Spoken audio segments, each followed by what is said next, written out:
അപ്രതീക്ഷിതമായ നടപടി മൂലമുണ്ടായ ഞെട്ടൽ അകന്നതോടെ കേന്ദ്ര സർക്കാരിന്റെ ധീരമായ നടപടിയെന്നാണ് പൊതുസമൂഹം ഈ നീക്കത്തെ വിലയിരുത്തുന്നത്.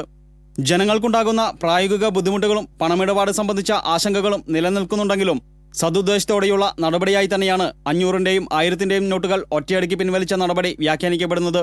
ബാങ്കുകളും ATM കൗണ്ടറുകളും അപ്രതീക്ഷിതമായി പ്രവർത്തനരഹിതമായതാണ് സാധാരണക്കാരനെ തിരിച്ചടിയായത്. അതിനാൽ തന്നെ 2 ദിവസത്തേക്ക് ചെറുകിട വ്യാപാര മേഖലയും സാധാരണക്കാരായ ജനങ്ങളും ഈ നടപടിയുടെ പ്രത്യാഘാതം നേരിടേണ്ടി വരുമെന്നാണ് പൊതുവെയുള്ള വിലയിരുത്തൽ. സ്ഥലവിൽപ്പന, ഓഹരി വിപണി, സ്വർണ്ണ വിപണി, വിവാഹ നടത്തിപ്പ് എന്നിവയെല്ലാം പുതിയ നടപടി പ്രതികൂലമായി ബാധിക്കുമെന്ന ആശങ്ക നിലനിൽക്കുന്നുണ്ട്.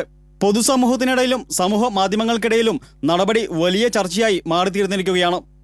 ജനങ്ങളുടെ ഭാഗത്തുനിന്നും വിവിധ രാഷ്ട്രീയ നേതാക്കളിൽ നിന്നും വിമർശനങ്ങൾ ഉയരുന്നുണ്ടെങ്കിലും രൂക്ഷമായ വിമർശനങ്ങളും പരസ്യമായ പ്രതിഷേധവും ഈ നടപടിക്കെതിരെ ഉയരുന്നില്ല എന്നത് മോദി സർക്കാരിന് വലിയ പ്രതീക്ഷയാണ് നൽകുന്നത്.